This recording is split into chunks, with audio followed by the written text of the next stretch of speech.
Saint-Nazaire, France. June 26, 1917, dawn breaks over the Atlantic coast, and the first American soldiers in more than a century are about to set foot on European soil for war. Private Martin Tierney of Company K-28th, Infantry Regiment 1st Division, stands at the rail of the transport ship Tenadores, watching the French coast emerge from the morning mist, and he knows that everything is about to change.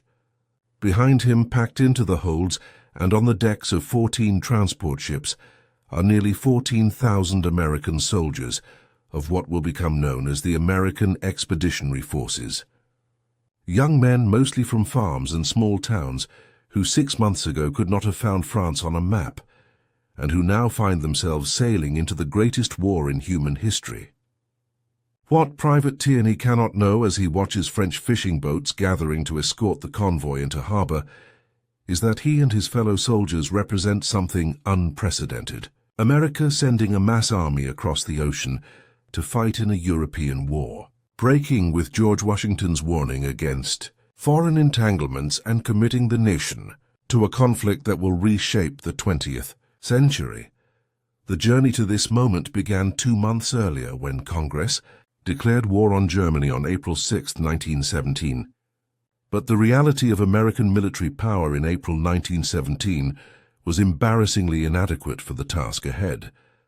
The United States Army numbered approximately 130,000 men scattered across posts from the Philippines to the Mexican border.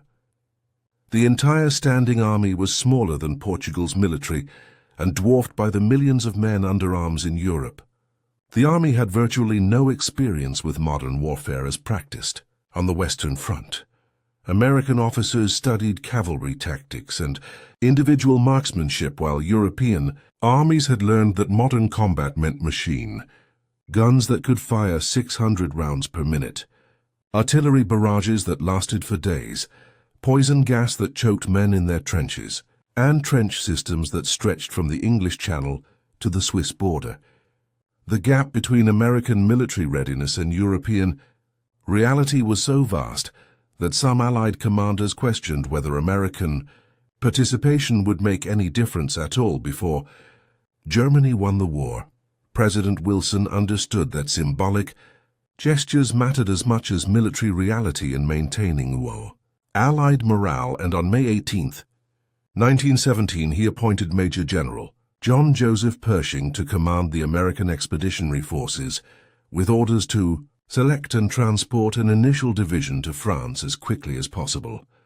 Pershing, at 56 years old, was the obvious choice for the command, having proven himself in the Spanish-American War, the Philippine insurrection, and the Mexican punitive expedition against Pancho Villa. But Pershing also carried personal tragedy that had hardened him into a man who rarely showed emotion.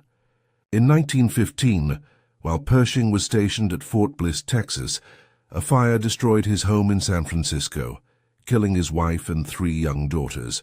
Only his son Warren survived. The tragedy turned Pershing into a figure of granite discipline who threw himself into his work with an intensity that some found inspiring and others found cold. His troops called him Blackjack Say, nickname that originated from his service commanding African-American soldiers, but which also seemed to fit his stern demeanor and uncompromising standards. Pershing received his orders on May 24th and immediately faced problems that would have overwhelmed a lesser commander. He needed to select troops for the 1st Expeditionary Division, but most army units were scattered across the country at less than half strength. He needed transport ships to carry thousands of men across an ocean patrolled by German submarines that had sunk millions of tons of Allied shipping. He needed to establish headquarters in France, coordinate with Allied commanders, arrange for training facilities, supply depots, and the 1,000 other details required to deploy an army thousands of miles from home. Pershing attacked these problems with characteristic energy, assembling a staff of officers who would become legendary in their own right, including George C. Marshall, who decades later would serve as Army Chief of Staff and architect of European Recovery after World War II. Pershing designated the 1st Division as the initial Unit 2, deploy to France, cobbling together the formation from regular Army regiments stationed at various posts. The 16th, 18th, 26th and 28th Infantry Regiments would form the Infantry Corps, while artillery, machine gun and support units would be added to create a complete division. The soldiers selected for the 1st Division were professional regulars, not draftees, men who had enlisted in the peacetime army for adventure, or because they needed work, or because military service was a family tradition. Many had served in the Philippines or Mexico.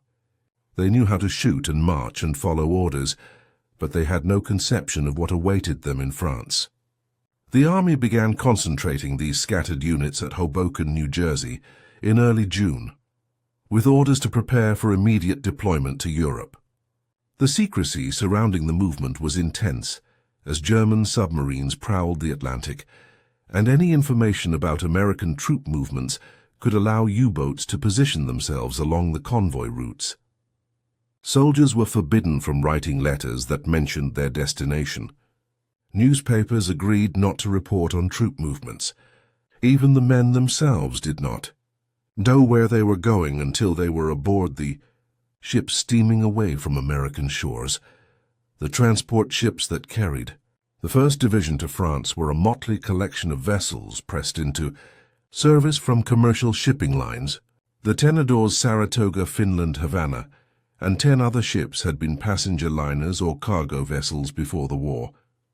Now they were crammed with soldiers sleeping in shifts in holds that reeked of sweat and vomit, as the Atlantic crossing proved rough for men unused to ocean travel.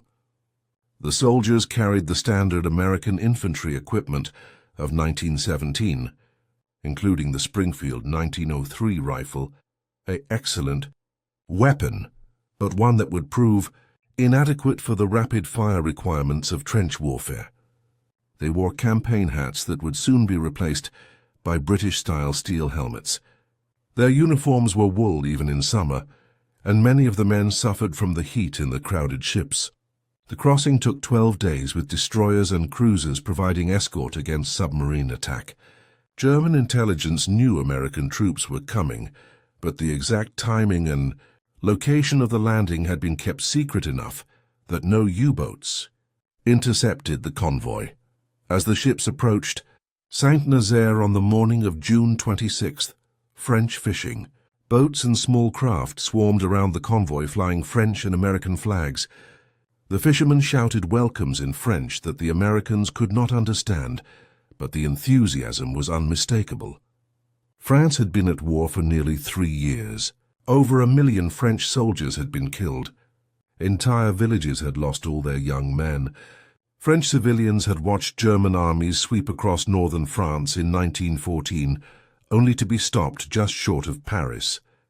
They had endured years of rationing and sacrifice and mounting casualty lists. And now, finally, America was sending soldiers to help. The arrival of the Americans represented hope that the war might actually be won rather than simply endured until both sides collapsed from exhaustion. Company K of the 28th Infantry Regiment had the honor of being the first unit to disembark, forming up on the dock at Saint-Nazaire at 10:30 in the morning. Private Tierney and his fellow soldiers found themselves surrounded by French civilians who pressed forward to shake their hands, to give them flowers, to kiss them on both cheeks in the French manner. Many of the French were crying openly, moved by emotions they could barely express. The Americans, embarrassed by this display of affection, tried to maintain military bearing while French women pinned flowers to their uniforms and old men gripped their hands with tears streaming down weathered faces. Captain George Marshall later wrote that the reception was overwhelming. The French acted as if we were saviors come to rescue them from certain doom. We had done nothing yet to deserve such gratitude, but they gave it anyway, showering us with a faith that we were terrified we might not be able to justify. The disembarkation continued through June 26th and into the following days as the entire division came ashore and began the process of organizing itself in camps around Saint-Nazaire. The soldiers discovered that France was shockingly different from anything they had known in America. The French spoke a language the Americans could not understand. The food was strange and often unappetizing to American tastes. The French countryside, though beautiful to look at, was filled with reminders of war. Soldiers on leave from the front, women dressed in black mourning the dead, refugees from the combat zones. The Americans began to understand that they had entered a world fundamentally changed by 3 years of industrial slaughter. General Pershing arrived in France on June 13th, ahead of the troops traveling with a small staff to establish American headquarters and meet with Allied commanders. His first meetings with French and British generals revealed the desperate situation facing the Allies and the unrealistic expectations they had for American participation. The French and British had been bleeding each other, and the Germans white in battles of attrition that gained yards at the cost of thousands of lives. The Nivelle offensive, launched by France in April 1917, had promised a breakthrough, but instead produced another massacre with over 100,000 French casualties in a matter of days. The failure triggered mutinies in French army units, with soldiers refusing to attack and demanding an end to the senseless offensives. French commanders were desperate for American reinforcements, but what they wanted was American bodies to fill their depleted ranks, not an independent American army. British Field Marshal Douglas Haig and French General Philippe Pétain both pressed Pershing to allow American soldiers to be distributed among French and British divisions as individual replacements. This amalgamation, as it was called, would get American troops into combat quickly. The French and British argued that American soldiers lacked the training and experience for modern warfare and would be more effective fighting under experienced Allied commanders. Pershing understood the logic of this argument, but he also understood the political and strategic reasons why it was unacceptable. President Wilson had made clear that America was fighting as an associated power, not as a full ally. Wilson wanted to maintain American independence of action to preserve American freedom in the eventual peace negotiations.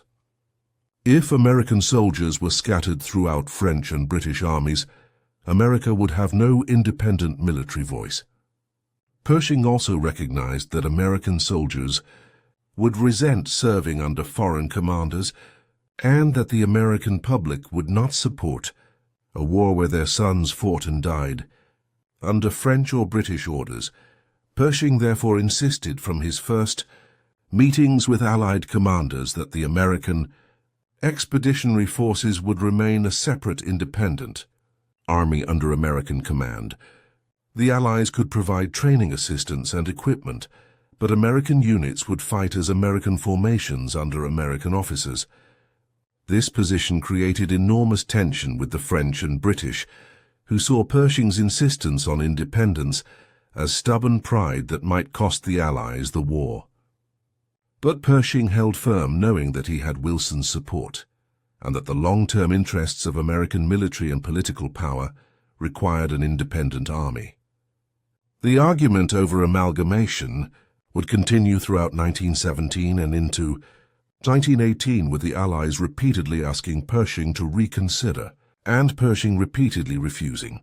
While these diplomatic battles played out at headquarters level, the soldiers of the 1st Division faced more immediate concerns about where they would train and how they would prepare for combat. The French designated a training area near Gondrecourt in eastern France, where the 1st Division would spend the summer and fall of 1917 learning trench warfare from veteran French instructors.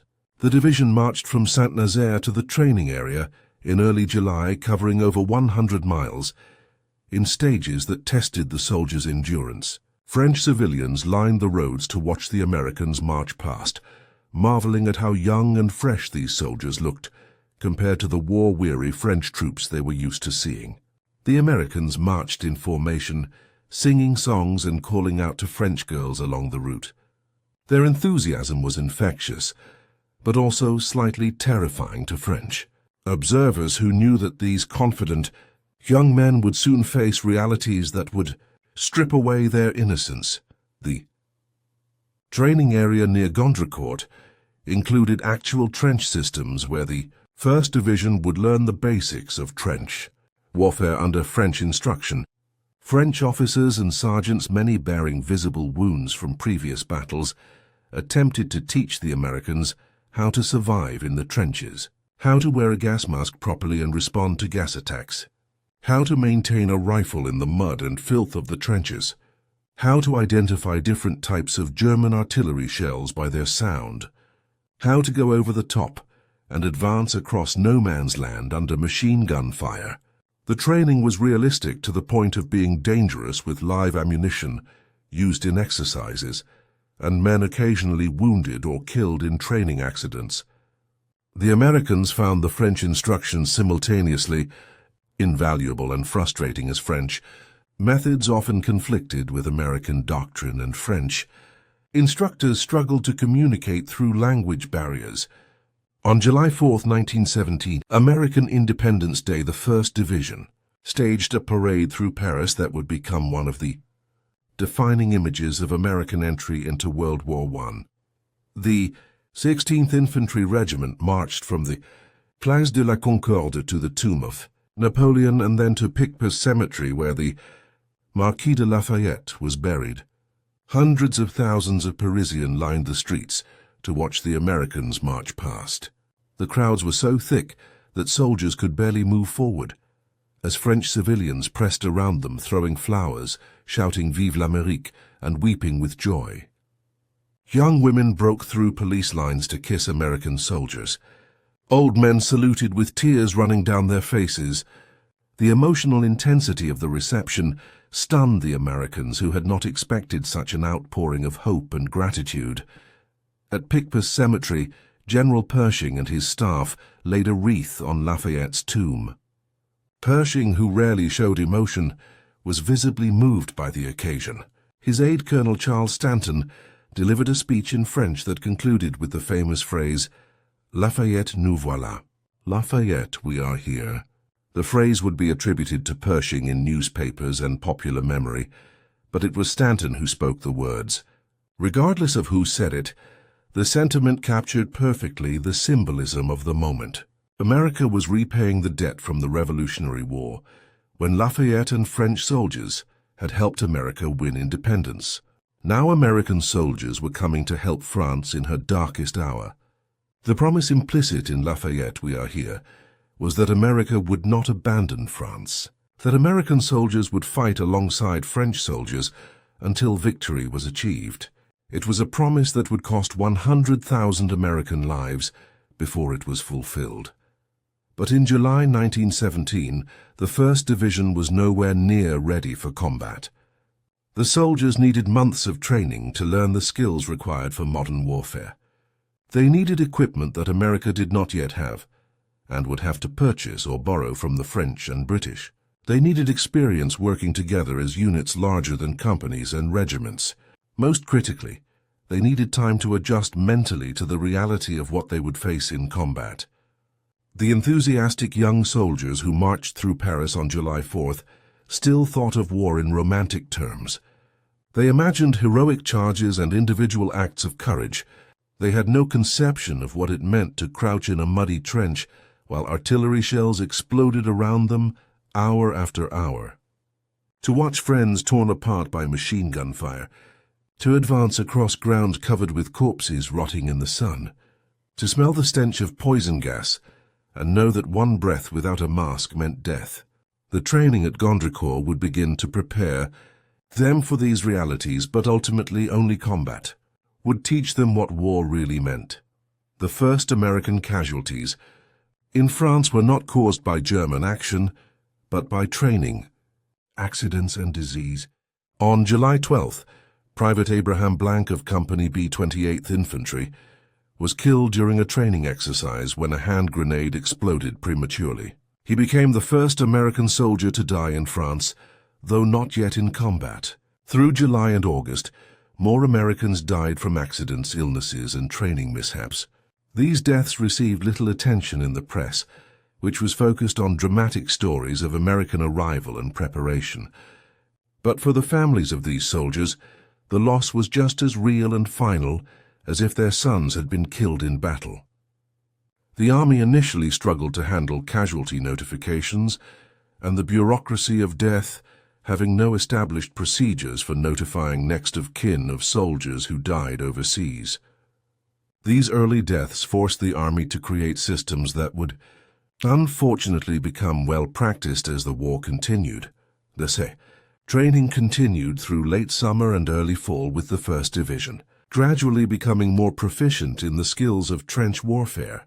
But Pershing and his staff were already looking beyond the 1st Division to the massive expansion of American military forces that would be required if America was to make a decisive contribution to the war. Back in the United States, the draft was being organized with the first registration day on June 5th, 1917, seeing nearly 10 million American men between the ages of 21 and 30 register for military service.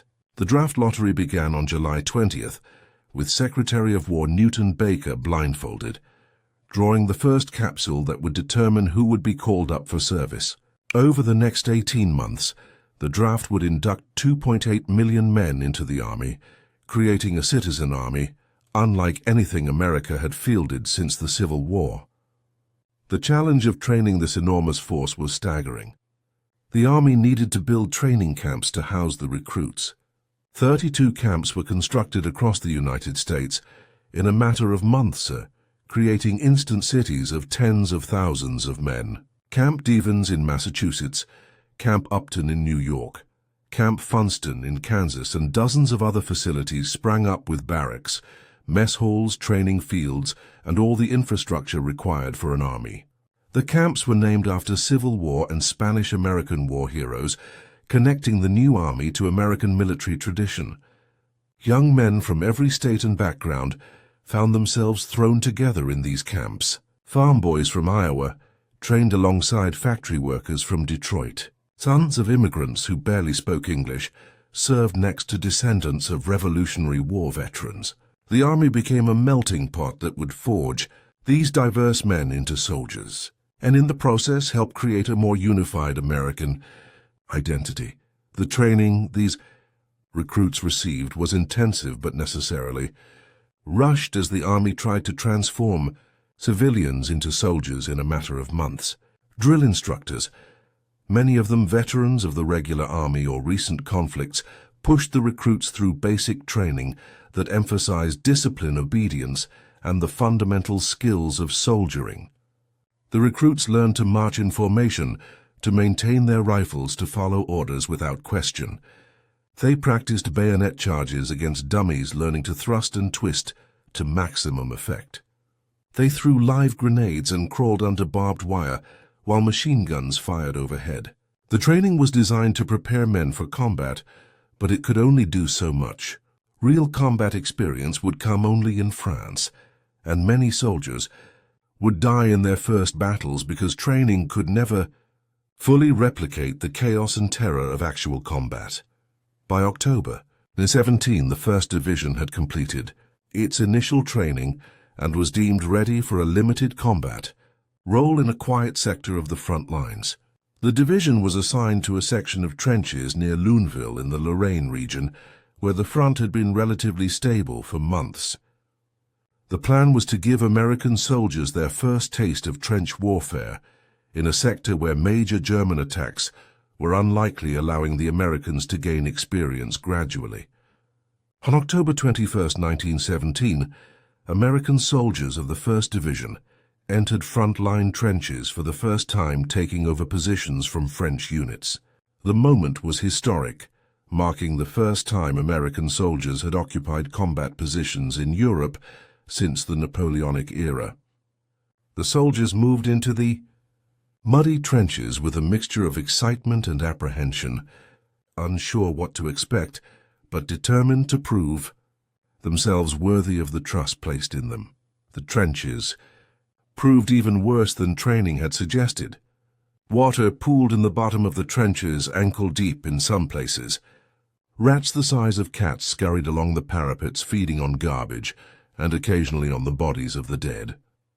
The smell was indescribable, a mixture of mud and decay and human waste that permeated everything. The soldiers learned to sleep standing up, or crouched in shallow dugouts, always alert for the possibility of German artillery or sniper fire.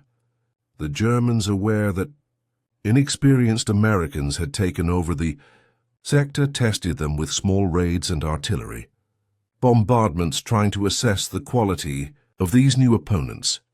The first American combat death occurred on November 2, 1917, when German artillery killed Corporal James Gresham, Private Thomas Enright, and Private Merle Hay during a bombardment of their position.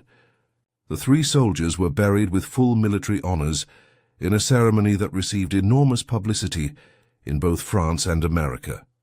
Gresham, Enright, and Hay became martyrs, whose sacrifice symbolized American commitment to the Allied cause.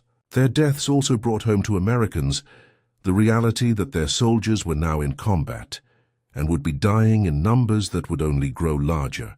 On November 3, 1917, the day after the first combat deaths, a German raid on American positions captured 11 soldiers of the 1st Division, making them the first American prisoners of war in World War I. The raid was a well-executed operation with German stormtroopers infiltrating American lines under cover of darkness, cutting through barbed wire and overwhelming a trench section before American reinforcements could respond. The captured Americans were taken back to German lines and eventually sent to prisoner-of-war camps, where they would spend the rest of the war. The raid demonstrated that American soldiers, despite their training, were still inexperienced compared to veteran German troops who had been fighting for 3 years. The Americans would need more time and more hard lessons before they could match German tactical proficiency. Through November and December, the 1st Division continued to hold its sector, suffering casualties from artillery and small raids but gaining invaluable experience in trench warfare. The soldiers learned lessons that no training could teach about maintaining alertness during long periods of boredom, about working together under fire, about enduring conditions that would have seemed unimaginable 6 months earlier. They learned to distinguish between incoming and outgoing artillery by sound alone. They learned which German artillery patterns preceded an attack. They learned to move through trenches at night without making noise that would attract machine gun fire. They learned the 1,000 small skills that separated experienced soldiers from raw recruits. And they learned about death, watching friends killed or wounded, watching the randomness of artillery that could kill one man and leave the soldier standing next to him untouched, watching bodies bloat in no man's land because it was too dangerous to retrieve them. Meanwhile, more American divisions were arriving in France throughout late 1917, with the pace accelerating as American mobilization gained momentum. The 2nd Division arrived in October, including a Marine brigade that would become famous at Belleau Wood. The 26th Division, the 1st National Guard Division to arrive, reached France in October, composed largely of New England units. The 42nd Division, known as the Rainbow Division, arrived in November, so called because it included National Guard units from across the country, spanning the nation like a rainbow. Each division went through the same process of training in rear areas, then moving to quiet sectors to gain experience before being committed to major combat operations. General Pershing remained adamant that American forces would not be fed piecemeal into French and British operations, but would be held back until a large enough American army existed to operate independently. This position frustrated the Allies, who were facing crisis after crisis on the Western Front. In October 1917, an Italian army collapsed at Caporetto, requiring British and French divisions to be shifted to Italy to stabilize the front. In November, the Bolshevik Revolution in Russia led to Russia's eventual withdrawal from the war, freeing German divisions from the Eastern Front to be transferred west. The strategic situation for the Allies was growing worse, and the French and British became more desperate in their pleas for Pershing to commit American troops to Allied operations. Pershing understood the Allied desperation, but he also understood that committing American troops prematurely before they were ready, and before a large enough American force existed, would be disastrous. He was building an army that would eventually number 2 million men in France, an army that could potentially win the war if it was properly trained and employed as a unified force. But building that army required time for training time, for divisions to gain experience time, for the massive logistical infrastructure to be built that could support an American army in France. Pershing was willing to endure Allied criticism and pressure because he believed that patience in 1917 would lead to victory in 1918 and 1919. The soldiers of the 1st Division and the other early divisions in France had no knowledge of these strategic debates. They knew only their immediate reality of trenches and mud and danger. They wrote letters home describing their experiences in terms that military censors would allow. They received packages from home containing cookies and cigarettes and magazines that provided brief connections to a world that seemed impossibly distant. They made friends with French civilians in nearby villages, sharing chocolate and cigarettes in exchange for wine and fresh bread. They waited for orders that would send them into their first major battle, wondering if they would prove brave. When the test came, wondering if they would survive. Christmas 1917 found American soldiers in France far from home experiencing their first wartime Christmas. The contrast between the holiday celebrations they remembered from home and the grim reality of their present situation was stark. Some units organized Christmas dinners, trying to recreate holiday traditions with whatever food could be obtained. French civilians invited American soldiers to share in their celebrations, touched by the presence of these young men who had come to help their country. The soldiers sang Christmas carols in English, while French villagers sang in French. The music bridged the language barrier, creating moments of shared humanity in the midst of war. But the holiday also brought waves of homesickness as soldiers thought about families gathering without them, about children who would not see their fathers, about parents who did not know if they would ever see their sons again. The winter of 1917 and 1918 was brutally cold with snow and ice, making conditions in the trenches even more miserable. Soldiers suffered from frostbite and trench foot, a painful condition caused by prolonged exposure to cold and wet. The medical services struggled to keep up with cases of influenza and pneumonia that spread through crowded dugouts and camps. Death from disease remained a constant threat alongside death from enemy action. The soldiers learned to endure hardships that would have broken them months earlier, discovering reserves of a strength they had not known they possessed. By the end of 1917, approximately 180,000 American soldiers were in France, a force that was growing rapidly but still small compared to the millions of French and British troops on the Western Front. The American contribution to the fighting had been minimal, with only the 1st Division having seen limited combat. But the promise of American power was beginning to change Allied calculations about the war. The Germans understood that time was running out for them, that they needed to win before American numbers became overwhelming. This understanding would lead to Germany's Great Spring Offensives of 1918, desperate all-out attacks designed to break the Allied armies before American forces could tip the balance. But that story would unfold in the new year. In late December 1917, the American soldiers in France faced the immediate challenges of surviving the winter, preparing for the battles they knew were coming, and holding on to the determination that had brought them across the ocean. The arrival of American soldiers in France in the summer and fall of 1917 represented a turning point in World War I, though the full impact would not be felt for many months. The Doughboys, as they came to be known, had crossed the Atlantic with enthusiasm and confidence, qualities that had not yet been tested in the crucible of major combat. They had received their first taste of warfare in the trenches of Lorraine, learning lessons about modern combat that would serve them well in the desperate battles ahead. They had proven to skeptical French and British commanders that American soldiers could learn quickly and fight effectively despite their initial inexperience. Most importantly, they had demonstrated American commitment to the Allied cause, showing that America would not remain on the sidelines while Europe tore itself apart. The story of the Doughboys' arrival in France is ultimately a story about American coming of age, about a nation stepping onto the world stage in a role it had never played before. The young soldiers who came ashore at Saint-Nazaire in June 1917 represented a country that was still finding its identity as a global power, still grappling with what it meant to send armies across oceans to fight in foreign wars.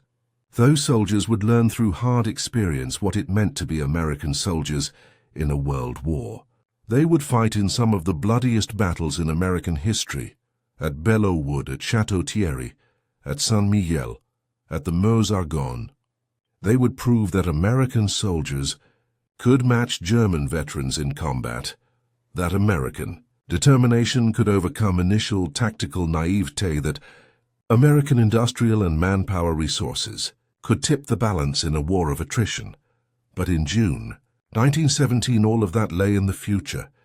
The soldiers coming ashore at Saint-Nazaire knew only that they had arrived in France, that French civilians were greeting them with tears and flowers, that they were about to begin an experience that would define their generation. Private Martin Tierney, standing on the dock, watching his regiment form up for the march to camp, could not know that he would survive the war, that he would return to America in 1919 as a veteran, that he would spend the rest of his life trying to explain to people who had not been there what it had been like. He knew only that he had crossed the Atlantic, that France was depending on American help, that he and his fellow soldiers would do their duty, whatever that required. The flowers pinned to his uniform by grateful French women would wilt and die within days. But the memory of that welcome, the weight of French hopes resting on American shoulders, would stay with the Doughboys for the rest of their lives, a reminder of the moment when America arrived in Europe to fight its first modern war,